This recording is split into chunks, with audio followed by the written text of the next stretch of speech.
Bonjour à tous. Dans cette nouvelle série de 3 vidéos, on va parler des microcontrôleurs STM32 de chez ST Microelectronics qui font aujourd'hui partie des microcontrôleurs leaders sur le marché des microcontrôleurs et qui sont utilisés par beaucoup de monde. Personnellement, j'aime beaucoup utiliser ces microcontrôleurs-là parce qu'il y a beaucoup de choses qui ont été pensées très intelligemment. Alors, on va commencer par aller voir le site de ST Microelectronics et en particulier la page des cartes Nucléo. Alors, les Nucléo, c'est des cartes de prototypage qui contiennent plein de choses utiles, notamment évidemment un microcontrôleur. Vous avez 3 types de Nucléo. Nous, celles qu'on va utiliser, c'est les Nucléo 64 ici. Et en particulier, pour ce cours, on va utiliser les Nucléo avec des STM32 F072RB. Cette référence-ci. Mais alors, il faut savoir que le contenu de ces vidéos reste valable pour n'importe lequel des STM32. Ok, alors la Nucléo, elle ressemblera à ça. Et elle est divisée en 2 parties. On va regarder ça tout de suite. Alors donc la carte Nucléo, la vraie qu'on va utiliser, c'est celle-ci. Et elle est donc, comme je vous le disais, divisée en 2 parties. Il y a la partie inférieure ici avec le STM32, ici F0 qu'on va utiliser. Donc ça, c'est vraiment le microcontrôleur cible pour lequel on va programmer. Et au-dessus, vous avez la partie programmeur debugger qui s'appelle le ST-Link. Alors en dessous, donc, il y a le STM32F0. Vous avez un bouton utilisateur, le bouton de reboot, une LED d'allumage. Et ici, il y aura une deuxième LED dont on va parler tout à l'heure, qui est une LED utilisateur, en fait, comme pour l'Arduino. Et d'ailleurs, sur les bords Nucléo, eh bien, vous avez, sur les Nucléo 64, vous avez la connectivité Arduino que vous voyez ici. Donc en fait, on peut mettre et utiliser des shields Arduino sur les bords de Nucléo. En plus, vous avez à l'extérieur des connecteurs en plus, puisque ce STM32 là a quand même pas mal de connectivité. Ça, c'est donc la première partie. Au-dessus, sur la partie supérieure de la Nucléo, vous avez un autre STM32, mais qui lui sera, on pourra uniquement reprogrammer un firmware. Ce microcontrôleur là, il sert à faire programmeur et debugger pour le microcontrôleur cible ici. Donc cette partie-là, elle est branchée en USB à votre ordinateur de développement et on verra comment relier tout ça à STM32Cube IDE qu'on va utiliser pour le développement. Alors, pour le programmeur debugger, je vous disais donc que c'est un ST-Link, donc ça peut aussi s'acheter en version autonome, le ST-Link. Et la première chose à faire, c'est de mettre à jour le firmware. Donc je vous laisserai rechercher les liens pour aller trouver l'utilitaire de mise à jour du firmware. Mais en tout cas, l'utilitaire, il ressemble à ça. Alors quand vous l'ouvrez, vous pouvez faire un refresh de la liste des ST-Link, des programmeurs donc, qui sont branchés sur votre ordinateur. Normalement, il n'y en a qu'un. Ensuite, il faut réouvrir du coup, rebooter le ST-Link de la board Nucléo en mode de mise à jour. Et là, donc, vous pouvez faire la mise à jour du firmware. Il n'y a pas besoin de télécharger le firmware en plus, l'utilitaire le fera automatiquement. Ici, le mien est à jour parce que c'est une board que j'ai déjà utilisée, mais pour les vôtres, faites-le, c'est important pour pouvoir utiliser facilement l'IDE qui vient avec. Une fois que la mise à jour du firmware, donc du programmeur ici, est faite, c'est important de débrancher la Nucléo et de la rebrancher, et on va passer tout de suite à l'IDE et un premier projet pour STM32. Et justement, l'IDE qu'on va utiliser, il s'appelle STM32Cube IDE. Avant de le lancer, je voudrais vous parler un petit peu de ce qu'il contient. Donc c'est un IDE, il y a de l'éditeur de texte, debugger, compilateur, tout ça. Mais il y a aussi la partie qui s'appelle STM32Cube MX, qui est en fait la partie qui sert à faire la configuration matérielle du STM32. Alors si c'est important, c'est parce que CubeMX, vous allez le voir apparaître dans l'IDE, STM32Cube IDE. Parce qu'en fait, c'est un IDE qui est assez récent, il y a quelques années. STM32 ne fournissait que CubeMX et c'était des éditeurs de logiciels indépendants qui fournissaient les IDE. Donc il y a Kill par exemple qui est très connu. Vous aviez aussi TrueStudio qui a été racheté par ST Microelectronics. Combiné avec CubeMX, ça nous fait donc l'IDE complet. On passe donc à l'IDE et quand vous l'ouvrez, donc je vous laisse l'installer, hein, quand vous l'ouvrez, normalement vous tombez sur cette fenêtre-là dans un nouveau workspace. Donc ici, moi j'en ai créé un vide pour vous montrer les démarches qui s'appelle Workspace Easy. Vous avez peut-être déjà remarqué que cette IDE-là, il est basé sur Eclipse. Ça ressemble déjà beaucoup à Eclipse. Et on va donc tout de suite créer un nouveau projet. Alors ça peut prendre un petit peu de temps parce qu'en fait dans l'IDE vous avez vraiment tout intégré, y compris toutes les libs qui concernent les STM32 et vous avez même en fait tout un tas de fichiers préconfigurés pour les boards de chez ST Microelectronics. Donc là on va aller chercher notre Nucléo et donc on va créer un projet pour notre board Nucléo directement. Le projet, on va l'appeler premier test, très simplement. Par défaut, il sera dans le workspace. Et maintenant, il y a la question, est-ce qu'on va faire du C ou du C++? Quand on est sur Raspberry Pi, si vous avez regardé les autres séries de vidéos, la question ne se pose pas. En 2020, on fait du C++. Maintenant, sur microcontrôleur, je vous conseille, dès que vous avez des projets qui sont un petit peu gros, un petit peu sérieux, je vous conseille de faire du C++, puisque les compilateurs peuvent faire du code qui est aussi optimisé et aussi performant que du code C direct, mais sans les risques de faire des erreurs, parce que le C++ nous fournit beaucoup de choses pour coder de manière beaucoup plus propre et plus organisée. Maintenant, c'est un petit peu dur de faire communiquer du C et du C++, et les bibliothèques de base pour STM32 sont écrites en C uniquement. Donc, on va commencer tranquillement. On va pas faire grand-chose comme code de toute façon dans ces vidéos. On va commencer par un projet C exécutable pour STM32Cube. Et non pas pour un autre IDE. Ok, donc ça c'est bon. Alors là, l'IDE nous demande est-ce qu'on initialise tous les périphériques du STM32. Alors mode par défaut, on va faire oui.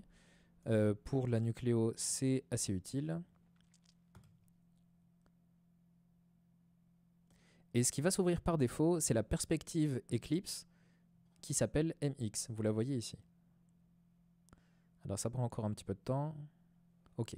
Et donc là, ce que vous avez, c'est la perspective CubeMX directement dans l'IDE qui va nous permettre ici de configurer toutes les broches du microcontrôleur. Alors par défaut, il y a eu pas mal de choses qui se sont passées. Mais en particulier, vous voyez qu'il y a le GPIO donc PC13 qui est relié au bouton bleu qui est celui-ci. Donc c'est un GPIO qui est déjà configuré en mode d'entrée qu'on pourra utiliser directement dans le code. Et vous avez aussi la sortie PA5 qui est reliée à la LED verte qui sera ici sur la board. Alors si vous avez branché une Nucléo qui n'a jamais été utilisée, normalement la LED verte est déjà en train de clignoter. Dans la partie CubeMX, on peut déjà aller regarder quelques menus, comme ça on commence à explorer un petit peu toute cette interface là. Et on va regarder par exemple le menu GPIO, parce qu'il va nous servir. Alors dans ce menu GPIO, vous avez la liste des GPIO configurés. Là, il y en a plein qui sont dans un état initial, donc qui sont configurés en entrée par défaut. Ils restent en entrée. Et vous avez par exemple donc PA5 qui était... PA5 c'était la sortie LED ici. Donc c'est une sortie, on va la mettre en haute vitesse de sortie. Bon, ça ne changera pas grand chose en fait. Et ici, ce que vous voyez, c'est le label utilisateur du GPIO. Alors, vous pouvez utiliser une syntaxe assez pratique dans STM32 CubeMX. C'est donner un nom de pin. Ça, c'est un nom que vous retrouverez dans le code. Et ensuite, ce que vous mettez entre crochets ici, c'est une description supplémentaire, mais ça ne va pas se retrouver dans le nom de vos variables dans le code.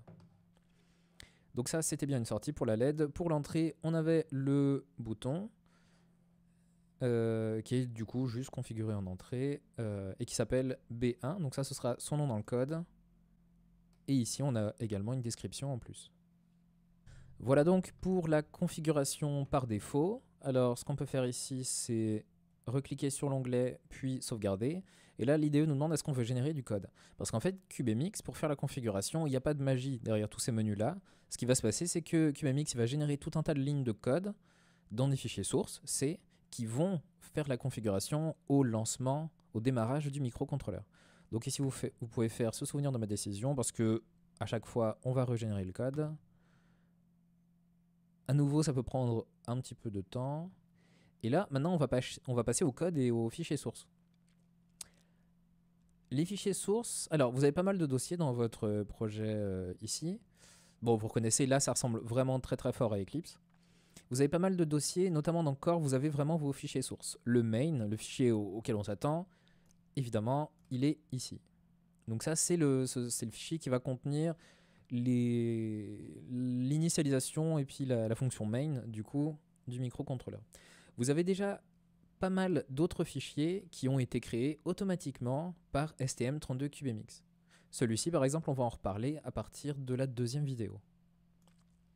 Donc ça, c'est notre main. On peut explorer tout de suite ce dossier-là, le core, avec notamment inc qui contient des includes, mais vous aviez aussi les includes pour le compilateur ici.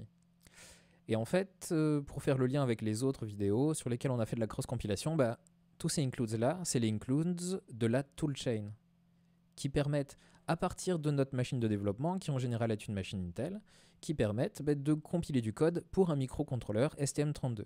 Il faut savoir, je vous le dis déjà, que tous les microcontrôleurs STM32 sont basés sur des architectures ARM. D'ailleurs, comme les Raspberry Pi. Ce ne sera pas les mêmes jeux d'architecture, il y a moins d'instructions ARM, c'est des jeux simplifiés en fait, sur les microcontrôleurs STM32. Vous aviez donc les includes, et il y a aussi tout un tas de drivers. Les drivers, en fait, c'est les pilotes du matériel, des périphériques du STM32. Et les drivers qu'on va utiliser, nous, pour simplifier la vie, c'est les drivers. Alors, les drivers, déjà, c'est des fichiers sources, en fait. Donc, pour tous les périphériques, donc la mémoire flash, les GPIO, le port ICRC, etc., etc. Ça, c'est donc tous les drivers, c'est les fichiers sources. Et nous, ce qu'on va utiliser, c'est HAL. HAL, ça veut dire Hardware Abstraction Layer.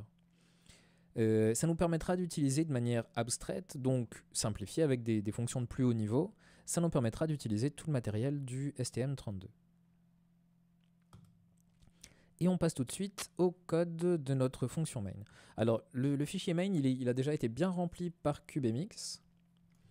Je vous laisserai explorer ça. Il a déjà été bien rempli, donc, et ce qui va nous intéresser, nous, pour l'instant ici, c'est la boucle while de la fonction main. Donc, dans la fonction main, ça c'est ce qui est lancé au démarrage du microcontrôleur, hein, comme quand on fait du C sur un ordinateur classique. On a l'initialisation par HAL, on a configuration des GPIO et de l'USART pour la communication avec le debugger. Et ici dans le while, donc, vous avez une boucle infinie dans laquelle on va pouvoir écrire du code.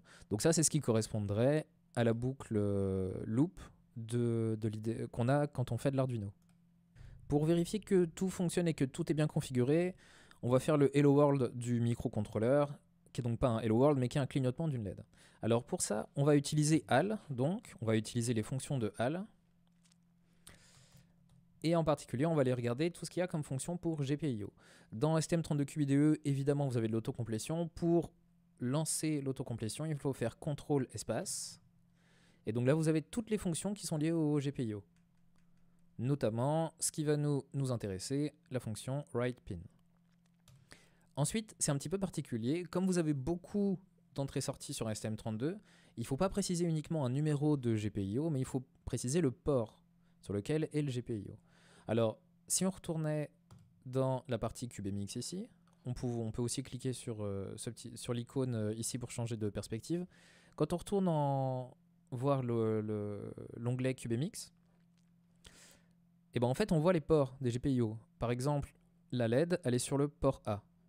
C'est pour ça qu'elle s'appelle PA5. Donc, ce qu'on pourrait faire, c'est donner le numéro du port A, puis donner le numéro de la LED, etc. Mais c'est pas très pratique. Surtout que CubeMX nous a généré plein de plein de defines, en fait, faciles à utiliser. Donc là, on va pas donner directement le nom du port, on va plutôt dire que on veut le port de la LED 2. Donc pour ça, on écrit le nom du GPIO, on écrit le label plutôt qu'on avait donné à notre GPIO, et là, quand on lance l'autocomplétion, vous voyez que on a un define LED 2 GPIO port qui apparaît. On va faire pareil pour la pin, donc on va pas écrire le nom de la pin, on va pas écrire 5, bêtement. on va dire que c'est la pin de la LED 2. Ça permet évidemment, si vous changez un PCB, si vous changez un routage de PCB, bah, ça vous permet de ne pas avoir à réécrire tout le code. Dernière chose, le pin state, il est dans du coup un define qui commence par GPIO underscore. C'est GPIO pin reset pour le mettre à 0, GPIO pin set pour le mettre à 1. Alors nous on va faire un clignotement.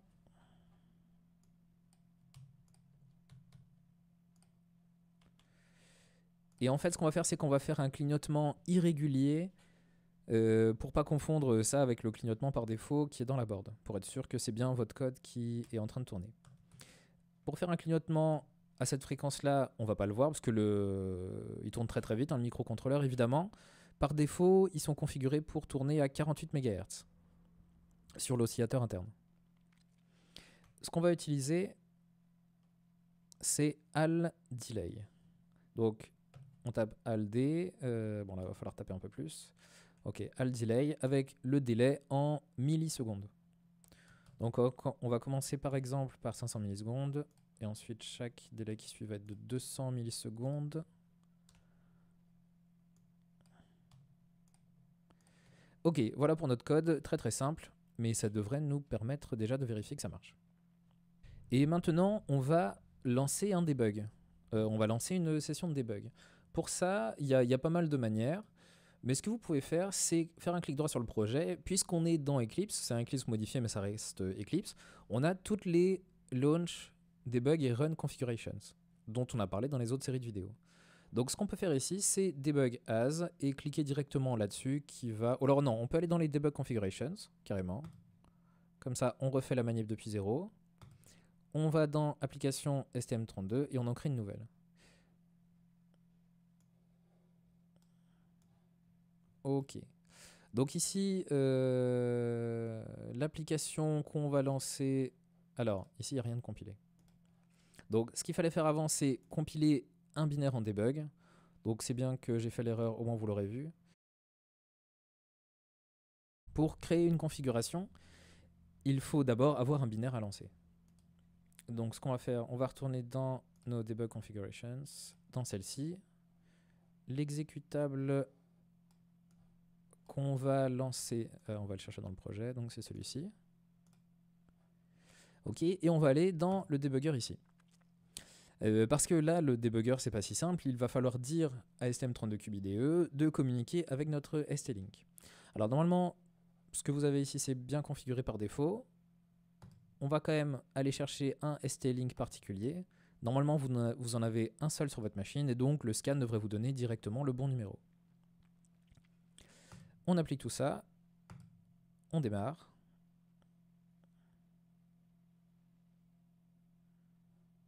Ok, donc là, là ce qu'il nous propose, c'est de passer en perspective de debug dans Eclipse. Ok. Ok, donc là, la compilation a fonctionné, le debugger s'est lancé, et vous voyez que par défaut, il y a eu un breakpoint mis automatiquement au tout début de la fonction main. Donc ici, on est en perspective de debug. Vous voyez, bon, il y a un seul thread sur un microcontrôleur. Vous avez les variables pour faire du debug classique. Et ici, on va lâcher le debugger. Et si on regarde ce qui se passe, on a bien un clignotement irrégulier sur la board ici. Donc ça correspond bien au code qu'on avait écrit. Alors, pour terminer cette vidéo, on va faire un petit résumé de ce qu'on a vu. Et la première chose, c'était une petite introduction à l'environnement, à l'univers des STM32. Nous, ce qu'on a utilisé, c'était... Ce qu'on va utiliser, en fait, pendant toutes ces vidéos, c'est une carte Nucléo, la carte blanche qu'il y a ici, avec en microcontrôleur cible un STM32F0, qui est un des microcontrôleurs de base de la gamme des STM32. En plus, on a vu que sur ces cartes Nucléo, il y a un programmeur debugger USB qui s'appelle le ST-Link, donc c'est la partie du dessus de la carte. On a créé un premier projet STM32Cube IDE en C. On a vu que dans cette IDE, on peut faire de la configuration via CubeMX, et on a utilisé les bibliothèques et les drivers HAL qui nous permettent d'écrire du code de manière simplifiée. Pour la suite, ce qu'on verra dans la prochaine vidéo, c'est les interruptions, comment configurer et utiliser les interruptions pour les microcontrôleurs STM32. Et je vous rappelle que si vous le souhaitez, vous pouvez vous abonner à la chaîne pour recevoir les notifications de sortie des prochaines vidéos.